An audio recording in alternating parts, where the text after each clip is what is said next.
The most obsolete idea is go to school, ati igitekerezo benshi bakunda kugarukaho get a job, work ni ukujya kwiga hard, save wangiza ukabona akazi money, ukabika amafaranga get out of debt and invest ukava mu ideni ryose waba ufite for long term in the stock market. ugashora mu isoko ry'imari n'imigabane. See, why would you save money when ese ikibazo ngo ubaza ni ese kuki wabika amafaranga they're printing trillions of dollars? kandi hari amafaranga menshi akomeje gukorwa n'amabanki. The gap between the 1% and 99% ati sasa umwanya uri hagati ya 1% is massive. na 99% ni mpamvu ari munini cyane. You see, it's not just money. ntabwo ari ukwera amafaranga gusa. You have to step back and look at the bigger picture. ati ugomba kureba ikintu kinini cyane kirenze amafaranga. So what do you do? wowe ukora iki sasa? nyamakuru amubaza. sasa reka tuganire uyu munsi ku mitekerereze y'umukire ndetse n'umukene. In every one of us is a poor person. ati buri muri twese mu gicucu cyo twese harimo umukene. Still a poor person inside me. ni amagambo ya Robert Kiosaki ngiye basobanura ANDREInC n'ibisanzwe. Kanda subscribe uyu munsi. Also a middle class person, and the middle class persons want security. They want that steady. ati sasa umuntu woroheje abakeneye umutekano. And there's a rich. kandi usanga bakeneye no kwishyurwa bihoraho. rero hari n'umukire. And they're all inside of us except that ati bose bari muri twebwe uretse ko it's not taught. ntabwo ibyo tubyigishwa. You're taught to go to school, get a job, and get a paycheck. nimba warigishijwe kujya ku ishuri wamaze kwiga ku ishuri ugashaka akazi bakakwishyura. You're not taught how to get rich. ntabwo wigeze wigishwa ukuntu waba umukire. If you read Rich Dad Poor Dad, my rich dad nusoma igitabo nanditse cyitwa Rich Daddy vs Poor Daddy refused to pay me. uzabona yuko umukire papa w'umukire cyangwa se yanze kunyishyura. He said the paycheck was one of the most damaging things you could take in your life. yarambwiye ati uramutse uhisemo gukora akazi ukishyurwa nicyo kintu cya mbere cyakwangiriza mu buzima bwawe. He says the moment you take a paycheck, you're an employee. ati umwanya uzaba umaze kwishyurwa uzaba umaze guhinduka umukozi. That's the mindset. kandi iyo ngiyo ni imitekerereze. So my rich dad never paid me. ati sasa papa wanjye w'umukire ntigeze nyishyura. My poor dad, government employee, nuts. aribyo byasajije papa w'umukire ndetse na government. You gotta pay people. You gotta pay people. bose bavuga ati ugomba kwishyura abantu. And rich dad was not saying that the paycheck was bad. He said, ntabwo papa w'umukire avuga ko kwishyurwa ari bibi. He didn't want to be a slave to money. icyo yambwiraga ni uko yangaga kugira ngo azabe umucakara w'amafaranga. So as an entrepreneur, if sasa nka rwiyemezamirimo urabizi. rich dad folded, I just started another company. I don't ati sasa papa w'umukire iyo byanze rwiyemezamirimo agomba kwita atangiza indi company. Paycheck. rero ntabwo nkeneye kwishyurwa. I don't need anybody to take care of me. nta muntu nkeneye ko agomba kunyitaho. If my government doesn't like me, I move to another country. ati nimba guverinoma irimo irakoreramo business yanjye itankunze najya mu kindi gihugu. Entrepreneurs. kubera ko hari abakene ba rwiyemezamirimo buri hamwe hose. So the entrepreneur is not so much the business. The entrepreneur is really ati buriya kuba rwiyemezamirimo ntabwo ari business ukora. The mindset and the skill set. aho kugira ngo ube rwiyemezamirimo ni imitekerereze yawe ndetse n'ubumenyi ufite. And the different set of rules. ndetse n'amategeko. You see, I don't operate. Small business does not operate in the same rules as big business. ati sasa uburyo ukora business ntoya amategeko ukoresha muri business ntoya ntabwo ari yakora muri business nini. Entrepreneur is a mindset first. kugira ngo ube rwiyemezamirimo bisaba kugira ngo ufite mu mitekerereze. A skill set. ukagira n'ubumenyi buhagije. And rules. ukagira n'amategeko. And depending upon whether you're an employee or a small business, the rules are different. ati mbere kugira ngo umenye yuko umuntu ukora akabizinesi gato na rwiyemezamirimo amategeko yabo atandukanye. Mindsets are different. The skill sets are different. ati buriya kugira mu mitekerereze bitandukanye ndetse n'ubumenyi bwose bitandukanye. You could say one thing to somebody who is ese uramutse ugira nk'ikintu kimwe ubwira umuntu never been an entrepreneur utarigeze uba rwiyemezamirimo na gato, and they're thinking about making the leap of faith into becoming an entrepreneur, wenda ugasanga afite igitekerezo cyo kuba bafunga umwuka bagakora bahinduka ba rwiyemezamirimo, what could you tell them? ni iki kintu wababwira muri kano kanya? Well, I'll just tell them the same thing that happened to me. ndababwira ibyambayeho nanjye. My last paycheck, I still ubwo bwa nyuma mperuka kwishyurwa remember it clearly. ndacyabyibuka neza cyane ubwa nyuma nishyurwa. It was one of the worst and the best days of my life. yari umunsi mwiza mu buzima bwanjye. I was in Puerto Rico. nari muri Puerto Rico. I was working for Xerox. nakoraga uruganda bita Xerox. And my boss gave me my last, it wasn't a paycheck, it was a bonus check. I think it was about $30,000. umukire yanyishyuye gusa yameze nk'aho kumeza bonasi kame hafi $30,000 by'idolari. bagomba gukuramo imisoro. So I got this check and I went, holy mackerel. bakimara kunyishyura narishimye cyane. I was excited. byaranshimishije cyane. But I was also disturbed. gusa none byaranderanije muri njyewe. And so this other guy comes up to me, his name was John. umuntu twakoranaga yaje arambwira ati John. John says to me, he says, nako John yaraje arambwira, you're going to be back. I said, why? ati ndabizi nubwo ago mafaranga bayaguhaye uzagaruka gukora hano. Ndamubaza se kubera iki? He says, because you're going to fail. Kubera ko nujya hanze amafaranga azakupfira ubusa. I looked at him and said, look, namurebye ndamubwira few expletive words. Kanyweza amagambo y'ubwenge. Because that's what he did. He left Xerox, failed, and he came kuko nibyo byamubayeho. back. Yava muri urwo ruganda biramunanira biramuyobera arangije aragaruka. I said, look, Ngenda mubwira. You failed and you came back. Wowe waragiye ushaka business sanzo ukora biranga urangije ugaruka gukora muri ruganda. But I'm going to fail and I'm never coming back. Gusa ngene ngene ngatsindwa sinzingera ngaruka gukora hano. And that's the attitude. Ati sasa iyo ngiyo niyo miterere yanjye. Do you know what I mean? If you say, well, if I fail, I'll go back to mommy and daddy. Ati no mukayivuze ngo nugenda hanze ugatsindwa uzagaruka kuba iwanyu ku babyeyi. Then that's what you'll do. Ibyo ngibyo niyo bizakubaho. So if you fail, that's when I became an entrepreneur because I had no money. Ati sasa iyo ugiye gukora ikintu bikanga nibwo uhinduka kirwemeza mirimo. Kubera ko n'amafaranga nari mfite. I had no money for years. Namaze imyaka n'amafaranga mfite. I didn't have a paycheck. Ntabwo nari mfite umuntu wo kunyishyura. But that's what my rich dad encouraged me to do. He says when you kandi sasa nicyo kintu papa wanjye w'umukire yanoje kuvuga cyangwa gukora. When you don't have this paycheck, ambwira ati buriya iyo udafite umuntu wo kukwishyura. You get hungrier, urashonja, smarter. ukaba umunyabwenge. It's a test of your character. umeze nk'urimo uragerageza imiterere yawe. Will you become a crook? Will you become ushobora guhitamo kuba igisambo dishonest? cyangwa se ukaba wa muntu ubeshya. You cheat and steal? cyangwa se ukiba. Or will you become a better human being? cyangwa se ugomba guhitamo kuba umuntu mwiza. So really that's the benefit of becoming an entrepreneur. You really sasa icyo nicyo cyiza cyo kuba rwiyemezamirimo. Find out who you are. uba ugomba kumenya uwo uriwe. When you don't have anything. kwa kuntu iyo nta kintu ufite nibwo umenya umuntu ki uriwe. So you always have to look at the big picture. Too many people sasa ugomba kureba ifoto nini hano cyane. look at, well, what's going to happen to me? abantu benshi bakibaza se niki kiri kumbaho. When you look at the big picture, you're also going to know that when something bad happens, something good's sasa iyo urebye ifoto nini hano ubona ko hari ikintu kibi kigomba kuba kandi niba kigiye kuba. But you got to prepare for whatever is coming. uba ugomba kuba ukiteguriye. If you think next 20 years will be like the last 20 years, nimba utekereza ko imyaka 20 imbere izahinduka izameze nk'imyaka 20 tuvuyemo.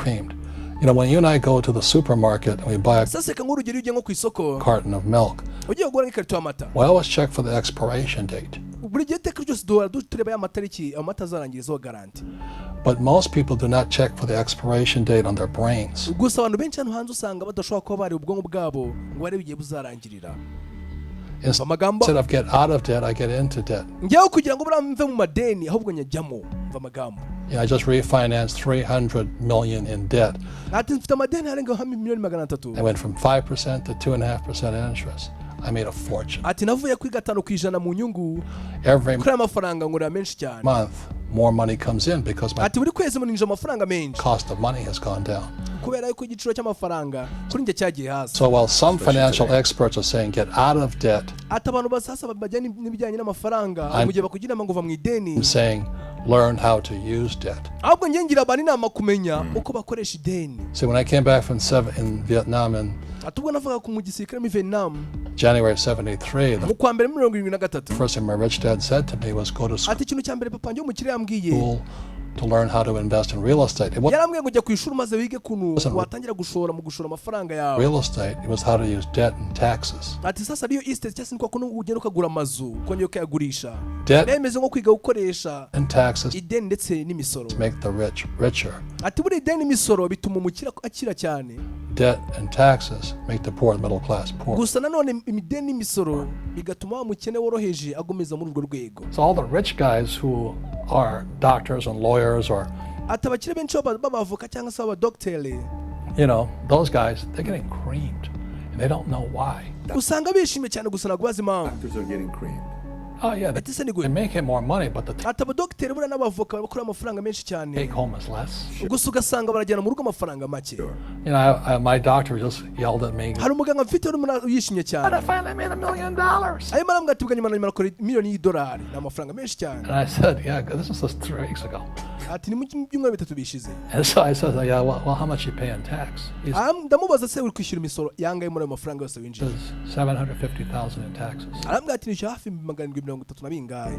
So his net was about $400,000. ati That's not amafaranga yinjizaga ku mwaka bad. yari hafi 400. gusa ibyo ntabwo ari bibi cyane. But when I make $1 million, I keep $1 million. gusa ngende njya mu bwenge ngo $1,000,000 ayo yose ngenda yagumana nta na make bankata. And the reason is because I don't make it by Impamvu ni ukubera yuko working for money. See, if you ntago mbikora ibyo ngibyo kubera ko nkorera ngiye amafaranga. work for money, you're taxed. Nukorera amafaranga uzacibwa imisoro. So that's why lesson number 1 in Rich Dad Niyo mpamvu isomo rya mbere natanze muri icyo gitabo nanditse Rich Dad vs Poor Dad. Poor Dad is the rich don't work for money. Ntago abakire bura bakorera amafaranga. What Kugira ngo ujye wumva we amagambo. do instead is we Icyo dukora ahubwo create businesses as twe duhimba amabusiness cyangwa imikorere entrepreneurs. nk'abarwiyemezamirimo. We acquire real estate. Ayo mazu tukagenda tukayagura. I don't want to invest in the stock market. Ntago njya nshora amafaranga yanjye ku isoko ry'imari n'imigabane. Okay. So the reason is because as Impamvu ni ukubera ko entrepreneurs, I have more control njye nka rwiyemezamirimo mfite control over my income, how much I ku mafaranga yanjye yinjira muri njyewe mfite kumenya control make and how much I pay in taxes. ati ngomba kubanza kumenya amafaranga ninjiza cyangwa se nayo imisoro nishyura And byose ninjye ubigena. Because I'm an entrepreneur as well as an investor in real estate, I pay zero tax. Ati njye usanga nishyura imisoro ntayo. So every time I make, let's say, $1 million Reka tuvuge urugero niba nkora miliyoni y'idolari njyewe as an entrepreneur, nka rwiyemezamirimo, I immediately invested in real estate and have a 4-to-1 step up. ati itanyashora mu isoko ry'imari n'imigabane I put $1 million in real estate, I get 4 nkahita mbona nka kane cyangwa se gatanu kuzamuka. Million. Ariko ayo mafaranga yose mu mazu from the bank. mbona miliyoni enye That's why I love muri banki. banks. But the Niyo mpamvu nkunda banki cyane. banks are screwing everybody else. Gusa banki zirimo zirashuka abantu benshi cyane. Terrible, but it's good for me. Gusa njye ntacyo bintwaye ni sawa. That's why you say when you print, it's good for you, but when you print, it's bad for people that work. Ese kuki uvuga yuko amafaranga yo banki yawe uyakoreye ari byiza ariko banki yawe yakorera abandi yo bikaba ari bibi? Because when you print, savers get creamed and people who work for money get creamed. Ati impamvu iyo usevinze amafaranga When they print, abantu basevinga niba usanga bibwa. debtors get rich. Gusa See, iyo utanze ideni nibo bakira nyine abantu bafata amadeni. debt and taxes make the rich richer, Nk'uko nakubwiye buri ideni n'imisoro bituma umukira akira cyane. and debt and taxes make the poor middle class poorer. Gusa nanone ideni n'imisoro bigatuma wa muntu ukennye byoroheje wo hagati akomeza guma kuri urwo rwego. When we have obsolete ideas, we get obsolete results. Ati iyo dufite ibitekerezo byiza n'ibitekerezo tubigeraho. So what's Cyase tugera ku bintu byiza. happening for most people, Ibintu byinshi biba ku bantu benshi. idea of going to school, Bafite igitekerezo cyo kujya ku ishuri getting a job, bakabona kubona akazi working hard, bagakora cyane saving money, bakabika amafaranga getting out of debt, buying your bakarwa no kuva mu ideni baba bafite house because it's an asset, investing for the long bakatangira kugura inzu ko akaryo wari umutungo baba bafite. term, is obsolete. Icyo ni igitekerezo cyiza The kirekire. world has changed. The world Gusa isi yarahindutse. changed in 1971 Isi yahindutse mu mwaka wa 1971 when President Nixon took ubwo Perezida Nixon us off the gold standard. And yatuvanaga gukoresha za zahabu nk'ikigurane. money became debt. Amafaranga agahinduka ideni. What if we get rid of school? Ese amashuri turamutse tuyakuye Then what would happen? Would it byagenda gute? be better if we had no educational system Ese byari byiza turamutse tujya ku ishuri ngo twige? at all? No, I'm saying education is more important before. It's just obsolete. Waya nkubwiye yuko kwiga You know, byari byiza mbere nawe nagona bamubeshya. There's Moore's law that Hari itegeko rivuga Moore's law, which states information doubles hari hamwe rivuga ryitwa mo every 18 months. In other ati buri mezi 18 nibwo ubumenyi bwiyongera. words, everything's obsolete 18 months. So, and this is just a recent phenomenon. So when you come Sasa ibi ngibi bisa nk'ibitangara. out of school, you're already obsolete. Iyo ugiye ku ishuri umeze nk'ari And umuhanga. that's why I'm the old guy, you know. I meet my friends who went to Harvard. See, I went to Harvard. I said, Tubwo najya kwiga Harvard warakonda umuzee. yeah, that was how long? 50 years ago? Bakambwira turana hari mu myaka 50 ishize. Today, Uyu munsi the banks are charging you interest to save money. In other words, ati ubu banki zirakwishyuza amafaranga y'inyungu. banks don't want your money Ntago banki ikeneye amafaranga yawe. because they printed too much of it. Kubera ko banki ubwayo zikorera amafaranga yazo. And that's why there's this bubbles in stocks and bubbles in real estate and all this. People Niyo mpamvu mu isoko ry'imigabane uzajya asanga rizamuka. are dumping the cash. Abandi ugasanga gukora amafaranga. As I said in here, savers Nkuko navuze muri icyo gitabo cyanjye. and losers and cash is trash. And yet people are, well, I want a high-paying job. Well, that's an obsolete idea. Ugasanga abantu bashaka akazi kabahemba amafaranga menshi cyane gusa ni igitekerezo cyiza nabyo. Get out of debt is an obsolete idea. You should Kuva mu madeni ni igitekerezo cyiza. learn how to get into debt, Ahubwo ukwiye kwiga kujya mu ideni. how to use debt to get rich, Uburyo ugomba gukoresha iryo deni ugaba umukire. and they'll never teach you about taxes. Ntabwo bazigera kwigisha imisoro. The reason the 1% is way up here Impamvu sasa 1% ry'abakire and the 99% are going this na 99% ry'abakene way harimo is umwanya munini. because when you print money, two things happen: Ni uko iyo ukoze amafaranga hari ibintu bibiri biba. inflation and taxes. Habaho It's going to crush you. izamuka ry'ibiciro ndetse n'imisoro. byose ugasanga birashwana. And any entrepreneur thinks, I'm just going to make money, I'm going to start a business and make a lot of money. Sasa umugwemeza ushaka gutangira business akora amafaranga. Because we talk about, nuko tubivuga, they really have got to smell the roses, man. Bagomba kugira ngo bihumurize nk'ururabo rw'iroza. You know, that's not what the real entrepreneurs are doing. Ntago sasa barwemeza muri banyabo ari uko bameze. Ntago bagenda bamenye nko kwihumuriza ururabo rw'iroza kari ibintu byiza byoroshye biryoshye. Entrepreneurs, there's 28 million small business owners in America. Atari half million zenga 20 za business muri Amerika. Noya gusa. 24 million are what are one person entrepreneurs. Ati muri manu 24 zose harimo umwe entrepreneur umwe cyangwa se rwemeza mirimo umwe muri zo business. They're called non-employee entrepreneurs. Babitwa babantu nyine badafite abakozi barwemeza mirimo ariko badafite abakozi. So and that's what happens is when people don't really understand what an entrepreneur does. Ibyo ngibyo nibiba icyo nicyo kibaho. Iyo barwemeza mirimo batazi icyo bisaba kugira ngo umuntu abarwemeza mirimo. Most big people are self-employed. But abantu benshi nabakozi they're not really entrepreneurs. Gusa ntago usanga ari barwemeza mirimo cyangwa se nabakoresha. The self-employed pay the highest taxes of all. Ati buri umuntu yikorera yishyura umusoro mwinshi cyane. Nobody tells them that. Gusa nta muntu uzakubwira ibyo nk'ibyo ngibyo. Yeah, it's also called the entrepreneurial spirit. Ati usanga ari wa muco w'abarwemeza mirimo. What we were actually talking about was there's no such thing as a bad economy. Natusanga ndimo nabwira abantu ntago economy igiba mbi. You know, there's external, you and I, we all have an external economy, but we also have an internal economy. Ati muri twebwe twifitemo natwe economy yacu. And the willpower ubutunzi bwacu is to change our internal economy. Ati tumaze kugira imbaraga zo guhindura ubutunzi bwacu muri twebwe. So for me, I can see the good and I can see the bad. I don't really give a damn. Ngewe nabona ibyiza ndetse n'ibibi gusa ntacyo byambwira byo byose biriba kuri economy. Because I'm going to be rich. Kuko ngewe uko byenda kose nzaguma nyize. But a poor person with a poor personal economy, gusa umuntu umukene nawe ufite mu bukene muri we, all they're going to see is a bad economy. Icyo babona gusa usanga ari economy imeze nabi. Because they don't know how to make money in any economy. Kwera ko usanga batazi gukora amafaranga muri economy yose turimo. And a middle class person, they have a middle class economy. You know, what they want is a nice house and a steady paycheck and the job and the when you take their job away to them, that's disaster. Well, since an entrepreneur doesn't have a job anyway, it's no big deal. So all I'm saying to people is what Bucky Fuller taught me. There's always two sides, you know. You know, to use plural at minimum two. So if you think the economy is bad, it's because your economy is bad. If you think that steady, you know, employment is important, then you'll see an economy without jobs. Your economy versus the external economy. I can control. Yeah, it's called an internal focus versus an external focus. So the real entrepreneur has an internal focus. That if they fall down, they say, "Oh, this is good." Because I'm going to go up higher. You know, the average person will fall down and say, "Oh, take some Prozac." Or somebody has a mistake. All the mistakes don't matter. Well, mistakes matter. It means you didn't know something. But a real entrepreneur, whether they fall down, they're always can go up. They can stand back up and go up. Higher. No matter what happens to them, they get stronger and better and smarter and happier.